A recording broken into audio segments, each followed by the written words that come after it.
and we are live streaming, so let's get the show on the road.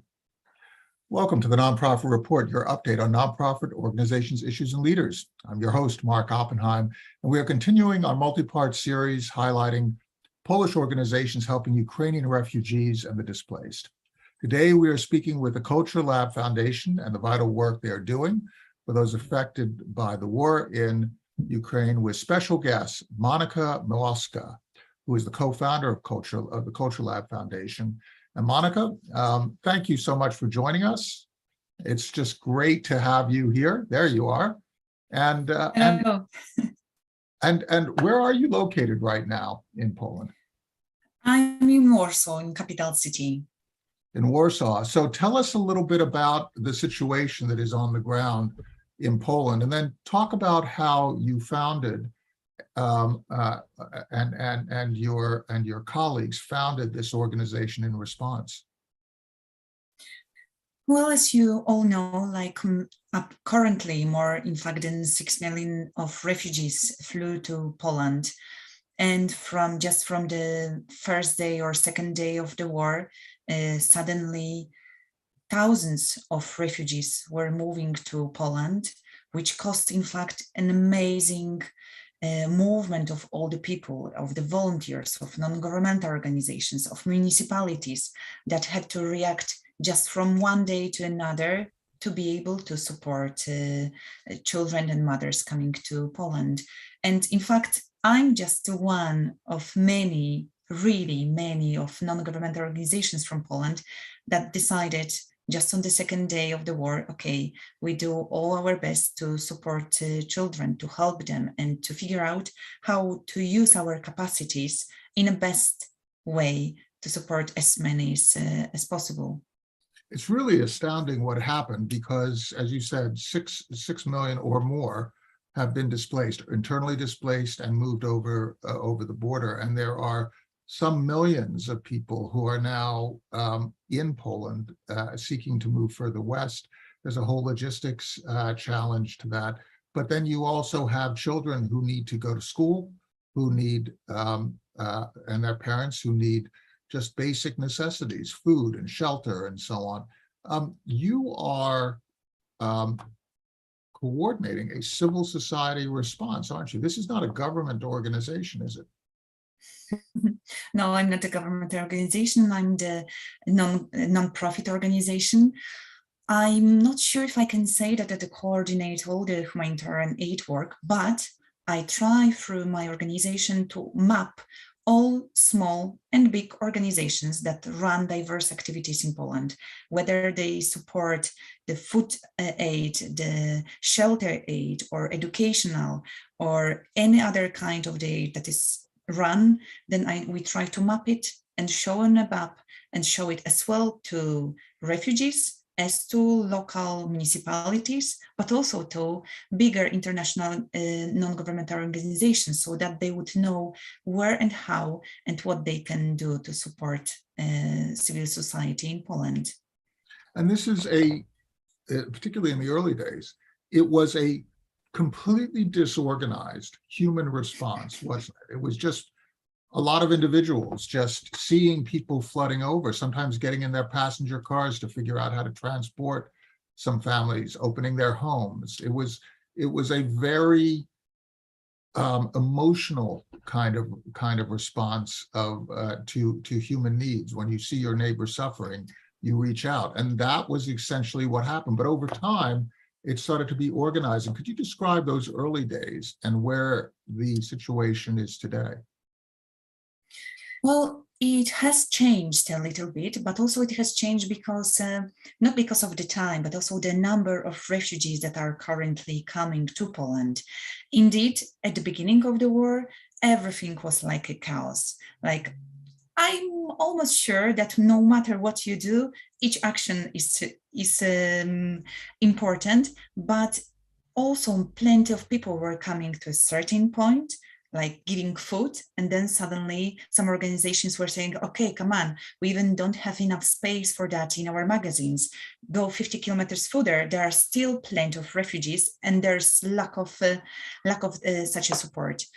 to be honest, like I think that more than 50% of my friends, they took the families to their own homes or to extra apartments that they had, and decided to do it from a day to a day. Firstly for 1 month, then they postponed it, not postponed it, but they agreed for staying those people for 2 or 3 months. And right now, well, not right now, maybe the situation of refugees might be changed, because plenty of people right now say like, okay, unfortunately by myself, I'm not able to, for instance, to help a certain family for longer than 6 months in my own home, in my own room. So that's one thing. Second thing is that at the beginning, all the volunteer work was really a huge chaos. Like everybody, it's just as you said, my friends were moving to the border and taking people here to the Warsaw. They were searching for another organization all over the Europe to support refugees to find a good place all over the Europe. But then people started being more scared that if the volunteers will not be somehow registered, then there is a big possibility, for instance, for illegal transport or illegal selling of people. So that was one of the things that our government tried to do, is to create a registration form for all the volunteers. So if you go to Medica or to the border, then you need to have your yellow shirt, you need to sign, you need to give your name and surname, and then you can be a volunteer. That's what has changed during first 2 weeks or 3 weeks. But to be honest, still until now, most of the activities that are done in Poland and most of the support are run whether by private people, by non-government organizations, or by municipalities. Still, there is not sufficient support from our government. It's not that it doesn't exist, but it could be much bigger. Well, I think you're pointing out a number of different factors, right? When something happens, people who have some resources set aside, maybe it's an apartment that they don't use all the time, or space in their apartment, or maybe they have a little bit of extra money, they have a little bit of extra time, right? So they dedicate that to help others, but then all that is absorbed.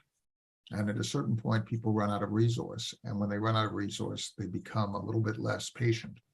So you have that transfer. And you're also pointing out that this chaotic situation is a place where all sorts of things, good and bad, can happen, right? The human trafficking Yes. piece that you were pointing out, particularly of women, particularly of children, right? So at a certain point, society has to step in. Governmental organizations have to step in and create some logic to it.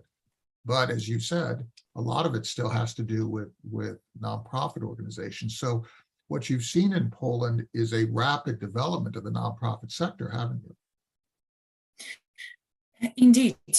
In fact, right now, what's the most difficult thing to do is that right now we have more and more resources, but there is not enough of the people who could do the proper work. Right. And also the non-governmental organizations are developing, but there is a certain point that they are not able to develop because of the space they have, because of the people they are able to find, etc. Right, because if you're going to be doing this for a large portion of time, somehow those people have to be paid. How is that working? Because Poland can't absorb all this by yourself. Are you seeing other support from not only Poland, but also from outside of Poland? Yes, of course. To be honest, right now, one of the biggest support that is given to refugees in Poland are through UNICEF, UNHCR, WHO, and also, to be honest, plenty of American international government, non-governmental organizations. And in fact, like well, you're all from United States. Probably you know the Mercy Corps and America Care. Those were two first organizations that show up in Poland on the, I think, fourth day of a war. And they said like, okay, if there's any non-governmental organization that needs help, just write us in half a page of description and we'll try to support us. That was the best thing that could happen for non-governmental organizations.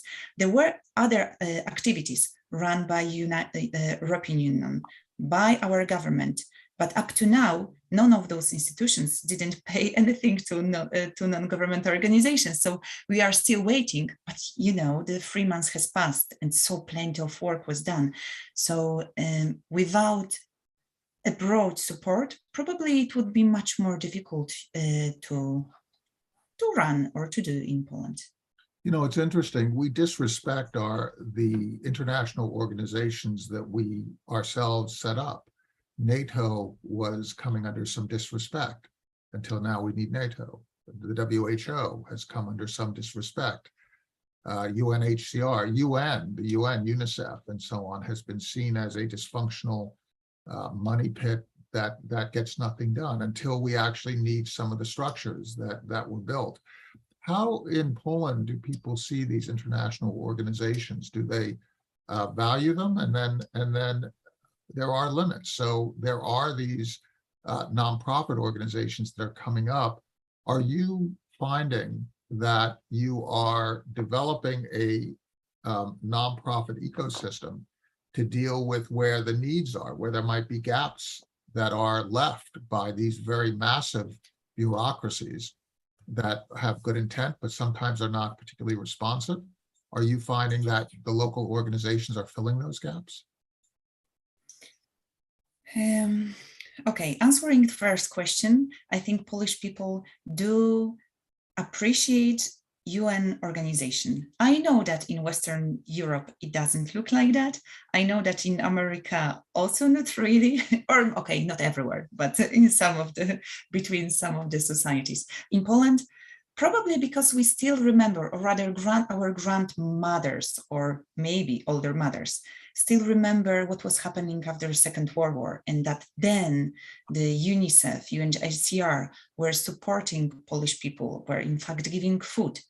Through that, still UNICEF and UNHCR has really, is well seen, is respected as an organization. But yes, has a good reputation. But to be honest, I'm not quite sure if a common citizen of Poland knows right now how much UNICEF helps. I mean, I know because I participate in every week meeting where as well as small organizations as big one are meeting with each other, exchanging knowledge, they network. Through that, I know where and how the funds are going. But I'm not sure if the current society knows. That's responding for the first question.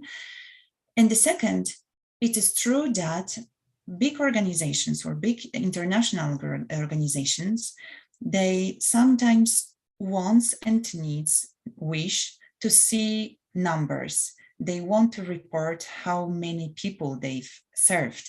And through that, it's much easier to run a project in bigger cities like Warsaw, Wrocław, Krakow, because immediately you reach thousands of children. And in fact, that's the aim of my organization that maps all those small organizations to see where are gaps, where the funds still should go, where are people who are in need and still they lack the support. So probably in that way, without smaller non-governmental organizations, without civil society that is present all over the Poland, the proper way of the help would not be possible. You know, you're making a very good point. Very often in this country, these organizations are dismissed because they talk. They talk a lot. They communicate, they meet. But maybe that idea of talking does a number of things that are really important for civil society. First of all, while you're talking, you're not waging war. And also, communication allows you to organize rationally. So by exchanging information, by sharing, by convening and exchanging information, it allows people to act in a way that is rational, because you are informing your colleagues are informing you about where the needs are, and then you can orchestrate a supply that meets the needs of the moment. That's part of what you're doing, isn't it? Is to take knowledge that might be accumulating in some corner of Poland about the situation there and bringing it to a group and then deciding how to respond. It's probably a much more organized description than it works on the ground, but isn't that part of your job? It is indeed. Like, I will say you the anecdote, when for those first 2 weeks, most of my friends were even, I know, making a selfie that they are, I know, making sandwiches for people, or they going by car. The only selfie I could do was sitting in front of a computer and talking and exchanging information, writing emails.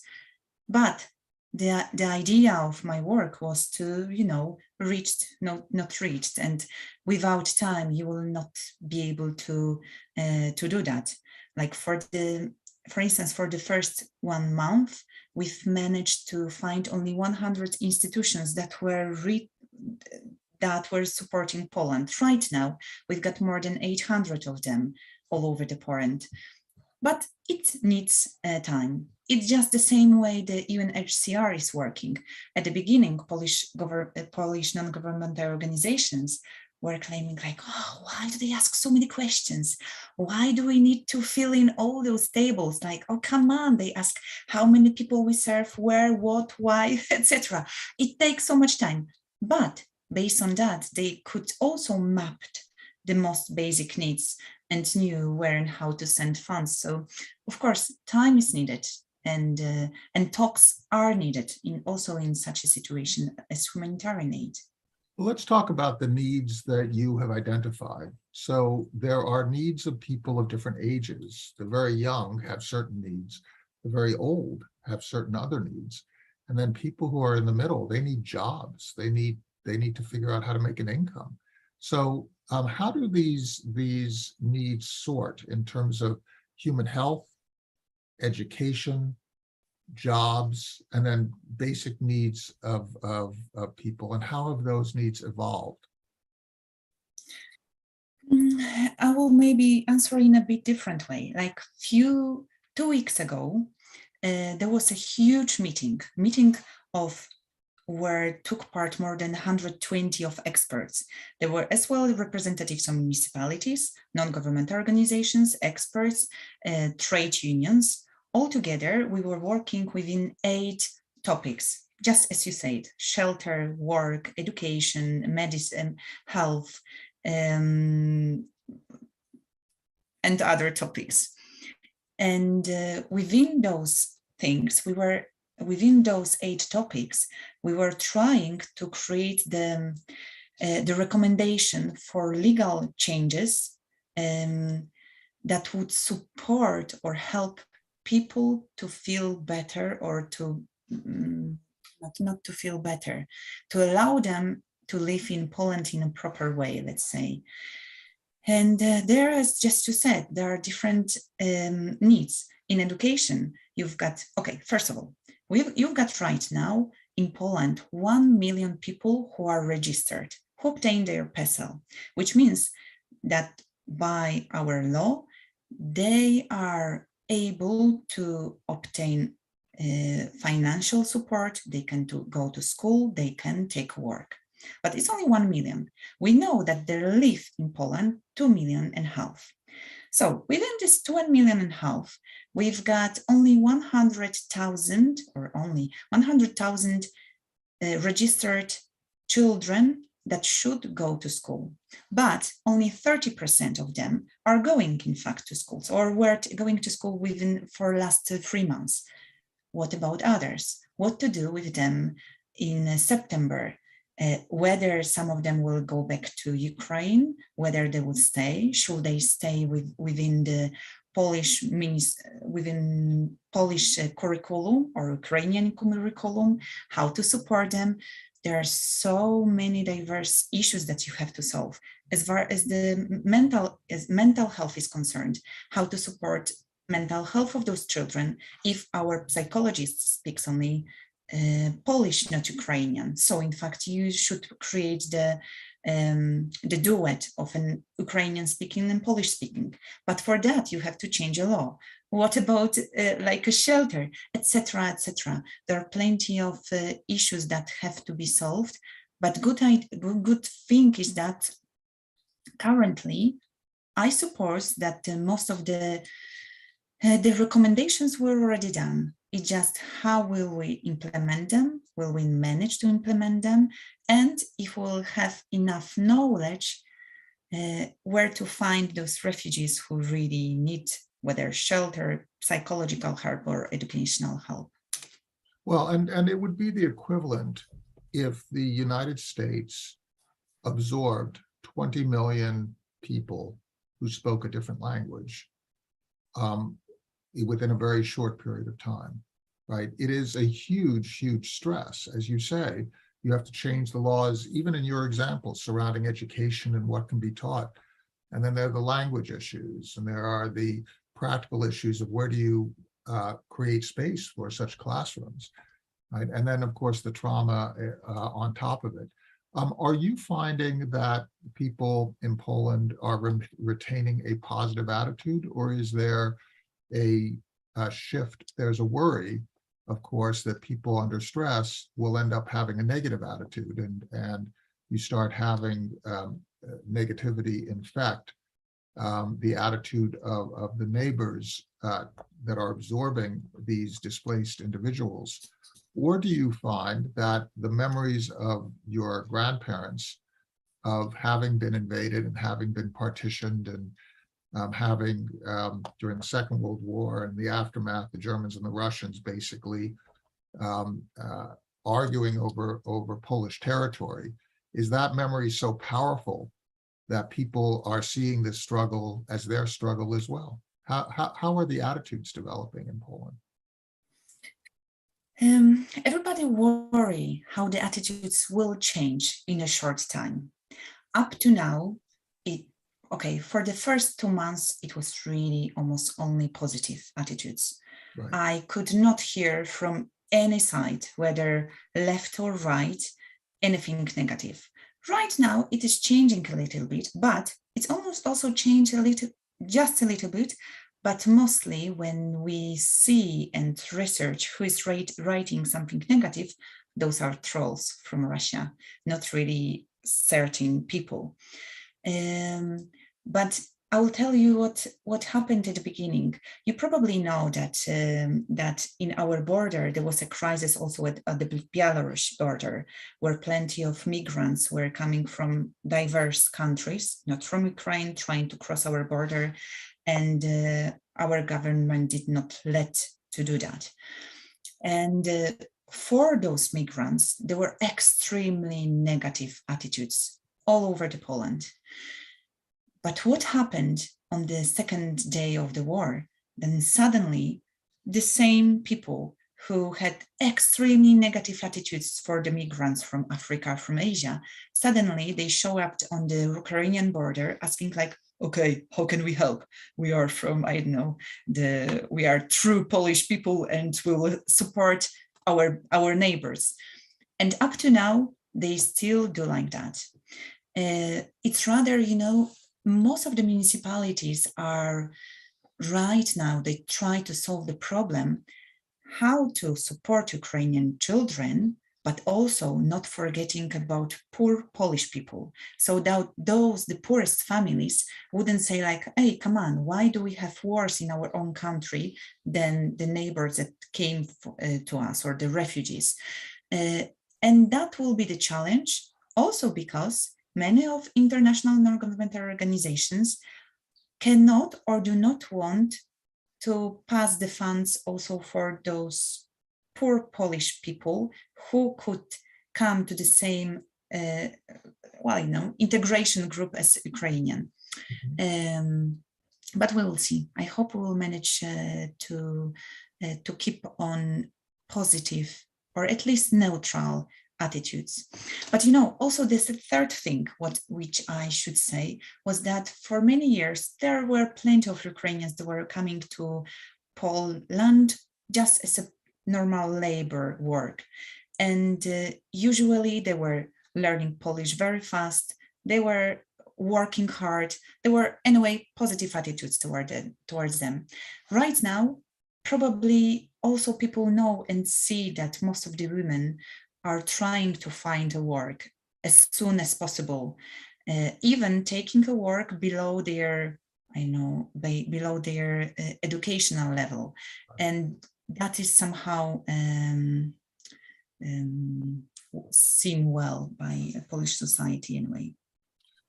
So as we move forward, one of the tactics that Russia is employing is this idea of being more patient than Western countries, being more patient than Poland, being more patient than all of Europe, being more patient than the United States, and stretching things out until the cohesion that the Polish society is showing today, that falls apart, that Europe, which has just embargoed Russian oil, that falls apart, that American support of Ukraine, that falls apart.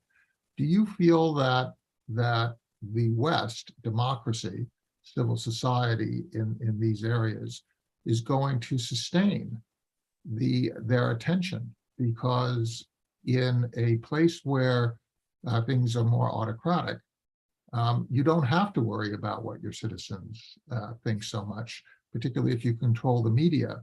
Whereas if you have a lot of chatter and you have a lot of discussion and difference, you can end up having debate overtake any kind of consensus. How do you see this developing in Poland? And what are you doing in your organization to maintain the energy towards support of these Ukrainian refugees?